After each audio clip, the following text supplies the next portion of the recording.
Hello everyone, আসসালামু আলাইকুম। শূন্য পকেটে সমগ্র বাংলাদেশ, 64 জেলায় অদম্য যাত্রা। আর এই যাত্রায় আমার আজকের গন্তব্য বাগেরহাট জেলা। চলুন আজ ঘুরে দেখি ইতিহাস, সংস্কৃতি, প্রকৃতি আর ঐতিহ্যে সমৃদ্ধ সুন্দর বাগেরহাট জেলা।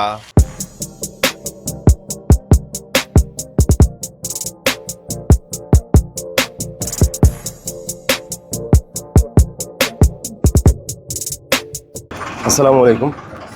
আমি শূন্য পকেটে সমগ্র বাংলাদেশ ভ্রমণ করছি। গতকালকে ছিলাম খুলনায়, আজকে একটু যাওয়া লাগে বাগেরহাট। আমাকে কি কোনোভাবে ফ্রিতে বাগেরহাট পর্যন্ত নিয়ে যাওয়া যাবে?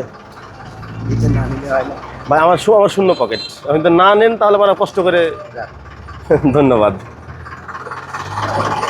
আমি বাগেরহাটের গাড়ি পেয়ে গেছি, পারভেজ, সোনাডাঙ্গা টু বাগেরহাট, এবং গাড়িতে উঠে বসছি।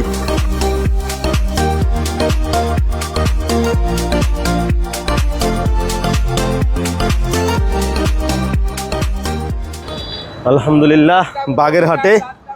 এখন আমার নেক্সট টার্গেট বাগেরহাটে সকালের নাস্তাটা সেরে নেওয়া। সেই স্বাদ বিরিয়ানি হাউস। আসসালামু আলাইকুম ভাই, আমি শূন্য পকেটে সমগ্র বাংলাদেশ ঘুরছি। আমাকে কি অল্প কিছু সকালে নাস্তা করানো যাবে? জি ভাই, থ্যাংক ইউ। সকালের নাস্তার পরপরই হজরত খান জাহান আলী রহমতুল্লাহ মাজার শরীফ। মেইন গেট থেকে, মেইন রাস্তার গেট থেকে মাজারের দিকে যাইতে আপনাকে আরও প্রায় 2 থেকে 3 মিনিট বা ধীরে হাঁটলে 5 মিনিট মতো হাঁটা লাগবে। দেন দেখা পাওয়া যাবে মাজারের মূল গেটের। অবশেষে প্রবেশ করছি মাজারের মেন গেট দিয়ে। এখন কোনো প্রকার কোনো মানুষজন নাই, না থাকার একমাত্র কারণ আমি অনেক সকাল সকাল এখানে চলে এসেছি। এই হচ্ছে মাজার। এর ভিতরে ভিডিও বা ছবি সম্পূর্ণরূপে নিষিদ্ধ, তাই আমি করিনি। কিন্তু এইখানে যেটা দেখা যাচ্ছে এই রকমই ভিতরে আরেকটা আছে, এবং ইনারা বলছে ওইটার চারপাশ ঘুরে তাওয়াফ করেন।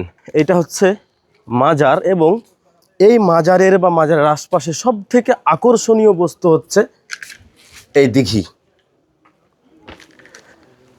বিশাল পরিমাণে অসম্ভব রকমের সুন্দর একটা দিঘি, এবং এই দিঘিতেই মানুষ গোসল করে পবিত্র হয়। মানে এটা মনের একটা শান্তি বা আধ্যাত্মিক একটা ব্যাপার।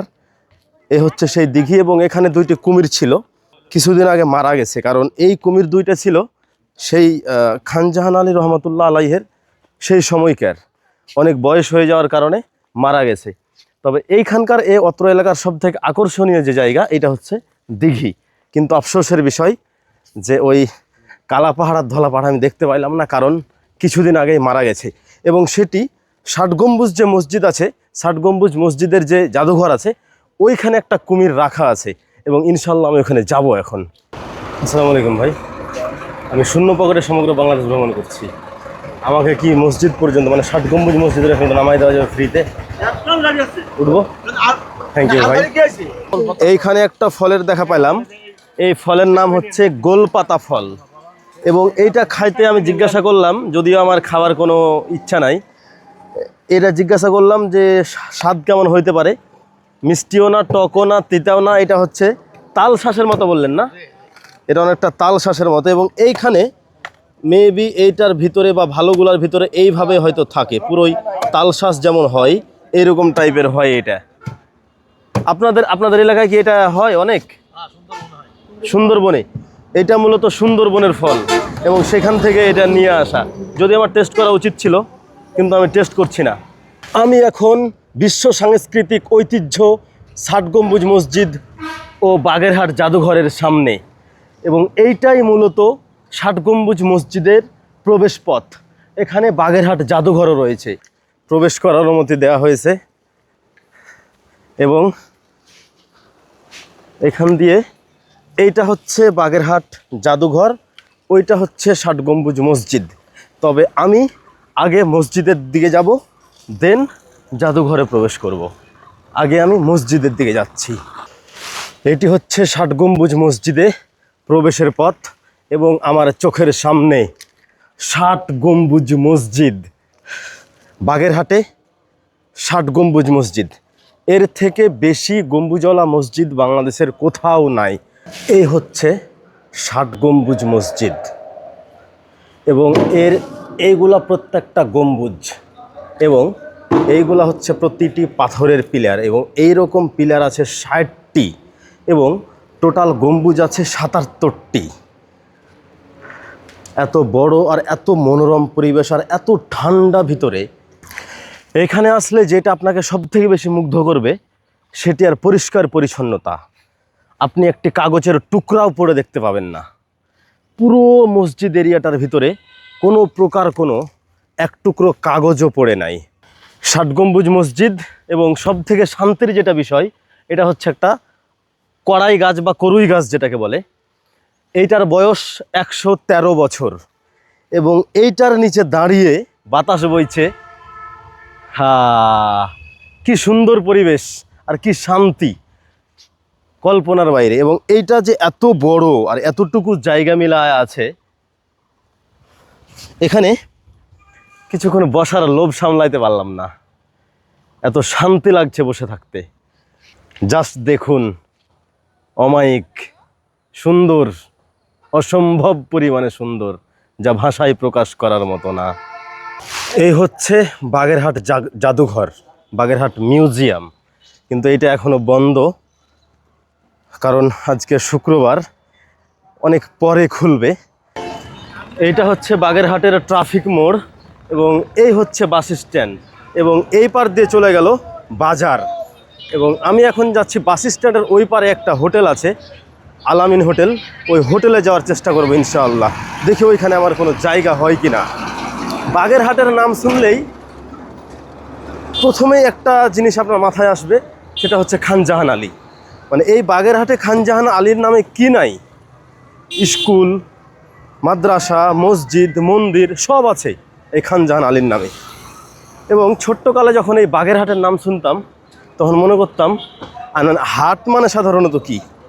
সাইকেলের হাট, গরুর হাট, ছাগলের হাট। ভাবতাম বাগেরহাট মানে এখানে বাঘ বিক্রি করা হয়, বাঘের হাট। কিন্তু আসলে বিষয়টা এমন না। তবে এর নামকরণ হওয়ার পিছনে একটা ইতিহাস আছে বা একটা মজার বিষয় আছে। প্রাচীনকালে নাকি এইখানে কাছেই সুন্দরবন হওয়ার কারণে প্রাচীনকালে নাকি এখানে প্রচুর পরিমাণে বাঘের আনাগোনা থাকতো। ওই সূত্র ধরেই হয়তোবা এর নামকরণ করা হয়েছে বাগেরহাট, হয়তোবা।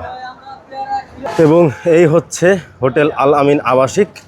আমি দেখি, প্রবেশ করে রিসেপশনে কথা বলার চেষ্টা করি যে আসলে কোনোভাবে কোনো কিছু সম্ভব কি না। আসসালামু আলাইকুম। ক্যামেরা নিয়ে কথা বলা যাবে? আমি শূন্য পকেটে সমগ্র বাংলাদেশ ভ্রমণ করছি। শূন্য পকেটে সমগ্র বাংলাদেশ ভ্রমণ করছি। আজকে 14তম জেলা হিসাবে আছি আপনাদের বাগেরহাট জেলায়। টানা 14 দিন পরে আম মুখে দিয়েছি।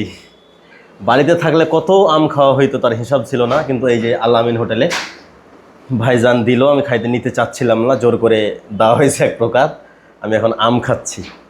আমের দেশের মানুষ ভিন দেশে এসে আম খাচ্ছি, বাগেরহাটে বসে আম খাচ্ছি। বাড়িতে থাকলে কত আম খাওয়া হইতো, এবং আমি একজন আমলাভার মানুষ।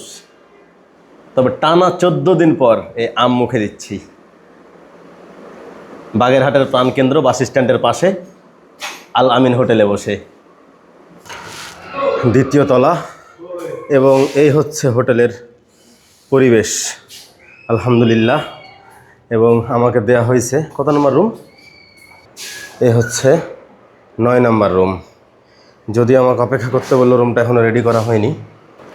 অবশেষে আমি আমার বাগেরহাটের হোটেল রুমে, হোটেল আল আমিন, বাগেরহাট কেন্দ্রীয় বাস টার্মিনালের পাশেই।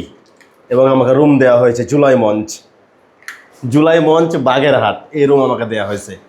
যাক, আলহামদুলিল্লাহ সব মিলিয়ে।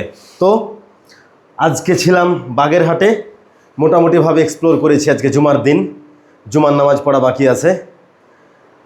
জুমার জন্য আগেই চলে আসলাম হোটেলে, বিকালে বের হওয়ার সম্ভাবনা আর নাই। তবে আগামীকাল দেখা হচ্ছে ইনশাআল্লাহ পিরোজপুর জেলা। সেই পর্যন্ত ভালো থাকবেন, সুস্থ থাকবেন। জাযাকাল্লাহু খাইরান। আসসালামু আলাইকুম।